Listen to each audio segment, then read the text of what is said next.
So I'm writing a Superman story. Why am I doing that? Why am I wasting my time, quote unquote, writing a story for a character that I don't have the rights to?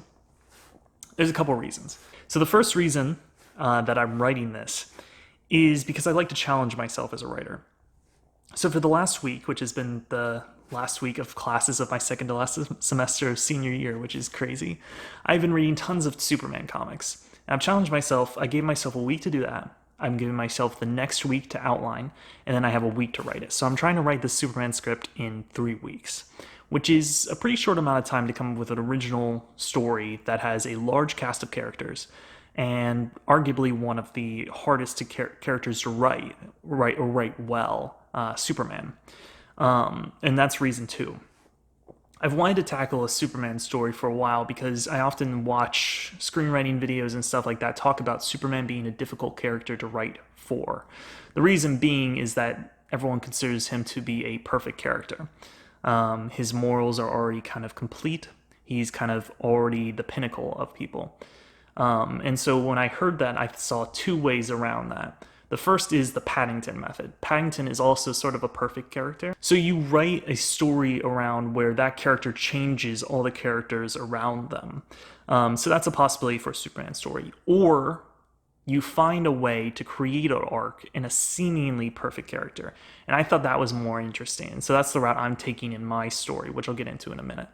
And third is because I like to write fan fiction, or like to write stories for characters that I have already seen been made. It's a good exercise for TV writers if you want to get into TV, or it's just a good exercise in general to help you write.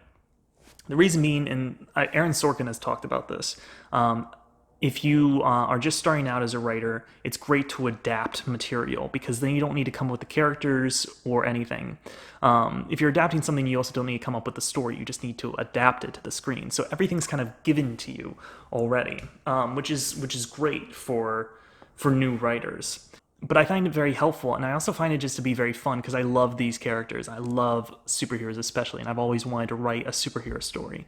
And so I'm like, why don't I just go ahead and do it? So what I wanted to do with all these comics that I read is take them and use it to support the idea that I had a little while back for a Superman story. And so my idea follows an older Superman, finishing off the last mystery of the world's greatest detective, Batman. And I thought that was an interesting premise to jump into. And so it takes a lot of reference from Batman Beyond. It takes a lot of reference from Kingdom Come, in that it has an older world of superheroes.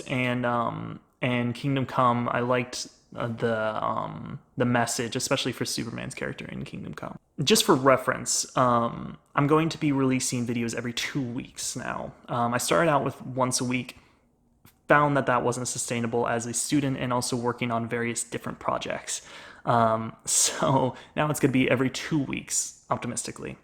And it's most likely going to transform into more of a video essay heavy channel, possibly with some reviews and possibly some Nando v movie type movie changes, because I have some projects lined up for the spring. There will be still videos behind the scenes for all that, and sort of process videos and writing videos like this. So it'll be kind of a mix as I try to sort of figure out what excites me about this channel and what I like doing. Next week I'm going to, well, not next week, in about a month, I guess, in terms of release schedule, because 2 weeks from now I'll be releasing a video essay, which I referenced in my last video, which was the walking towards a cliff thing. And so I'm gonna make that a video essay, and that'll come out in 2 weeks. Then 2 weeks after that will be a video documenting the outlining process, which I will be starting tomorrow. And then 2 weeks after that will be documenting the writing process and how that went. And then 2 weeks after that will actually be a read-through that I'm having on December 1st of the script. And so that's my deadline. It's December 1st. So today's Sunday, November 15th. I have till December 1st. Now I'm going to be getting into what I read this week. So this is in order, roughly, of what I read it in. So I first read Whatever Happened to the Man of Tomorrow, which was a great little comic. Just for reference, this was shortly after Crisis on Infinite Earths. So they wrote it as if it was the last Superman comics. It was really interesting stuff. Lex Luthor teams up with Brainiac. Short 2-issue series. I think it could have been longer. I thought they maybe killed off too many people just for the sake of we're ending the story. Why not? It's very introspective for Superman, like, and he's being faced with the possibility that he's gonna die, which is like a really interesting place to put him in. And I found like some of the best known ones because I looked for the best known comics to do this with, the best known Superman comics mostly and the best known Justice League comics. And the best known Superman comics mostly have to do with Superman getting very introspective. And I find that people like that, and I like that as well because it adds depth to his character. So I read that. I'll give that like a rough rating of like a 7 out of 10. I really liked it. I thought it was good. I don't know if I would return to it necessarily. Then I read All Star Superman. So I'd seen the movie of All Star Superman before, a couple times actually, and I really liked the movie. I especially liked the ending of it. And I had never read the comic though, so it was interesting that there was just more story. Basically, the movie cut out, I think, about 4 issues from the 12-issue series, and it's not really missed. Like, the stuff that they do in the comic is cool, but in terms of just necessary to its necessity to be in the story, it wasn't necessary to be there, and that's probably not a good sign for your story, just in general, also for screenplay writing. Not all the time, depends what kind of thing you're writing. I was kind of taken aback by how much the central spine of the story doesn't really correlate to the Superman dying, really, most of it. I think they could have tied everything better into the Superman story and Superman dying and how that ties into some sort of arc for Superman. So I'd give that like a 6 out of 10, which I know might be kind of heresy or something like that for Superman fans, but that's where I ended up. Then I read For the Man Who Has Everything. I really liked this one. I'd seen the Justice League episode, of course, where they adapted this, and I think I might like the Justice League episode a bit more than this, because it doesn't have all the politics and stuff, and I think that was covered a bit too hastily, perhaps. But I admire that. I think this was written by Alan Moore as well. I admire that he tried to work it in. And yeah, I highly enjoyed it. And that was another like 7 out of 10. Like I wouldn't revisit it really soon, but I thought it was really solid.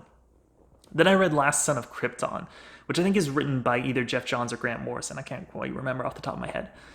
I thought this was great. I thought it was such an original idea to have the son of Superman be the son of Zod, and that a Superman takes that son in, and that's actually something I'm pretty sure I'm gonna steal for this script coming up. I thought it was such a good idea. I give that like an 8 out of 10. I really enjoyed that.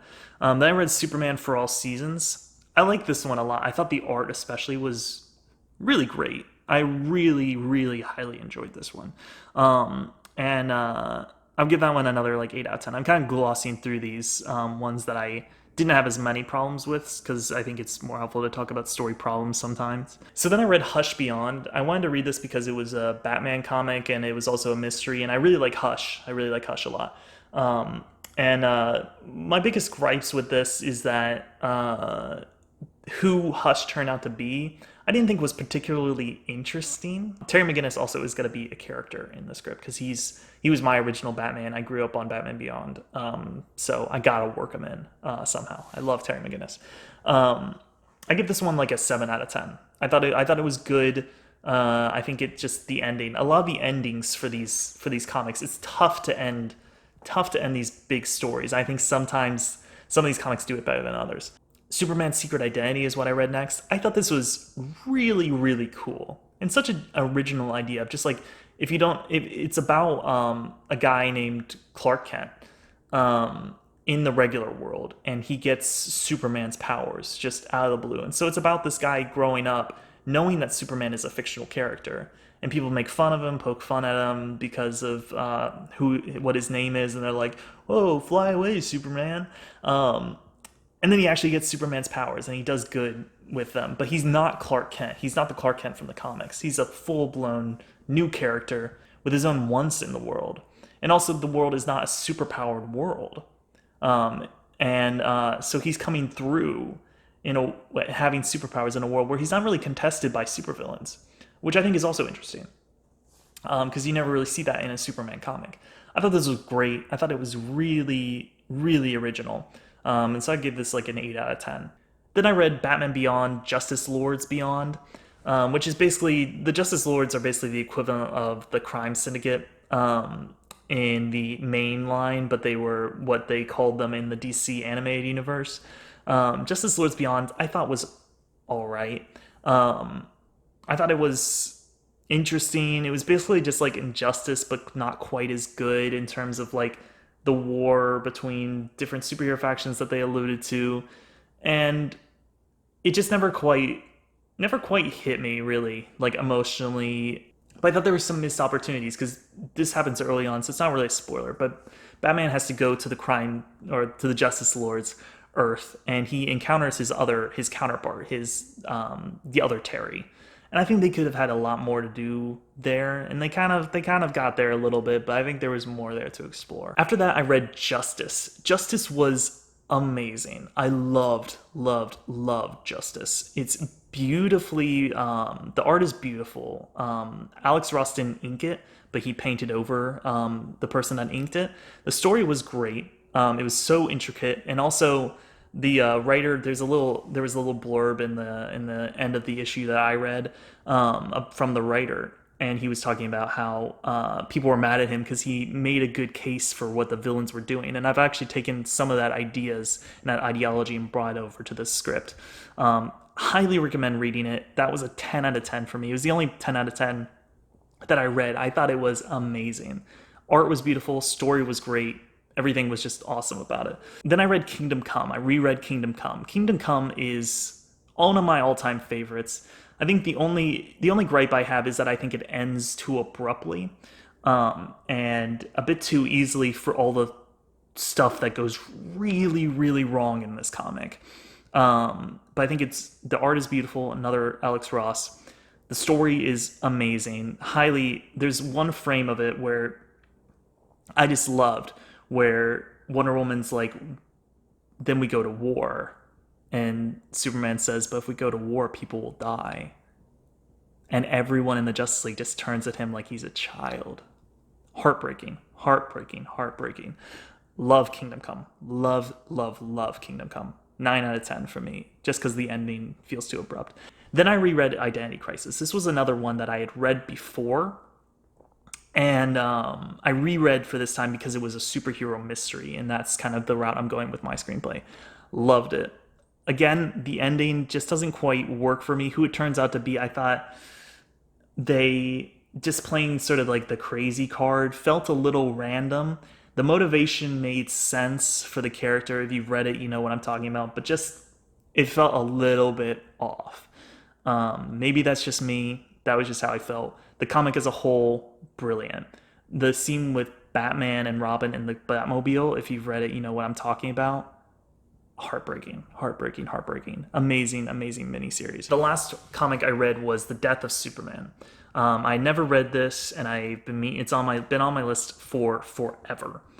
I thought this was really good. I think this was a really great comic. I love that the Justice League just throw themselves at Doomsday. I think it could have been a bit more emotional. I thought ended a little abruptly. And of course, I know there's the return of Superman and all that, which I haven't read, but that was kind of where the death of Superman hit me. And Doomsday did feel unstoppable, which is how Doomsday should feel. Solid 7 out of 10 for me. Again, probably wouldn't return to it very soon, but it was really good. So that was everything I read this past week. It was a lot of reading, a lot of really fun reading though, and I highly enjoyed it. Anyway, I'll see you in 2 weeks for my first video essay. Hopefully you'll enjoy. Bye-bye.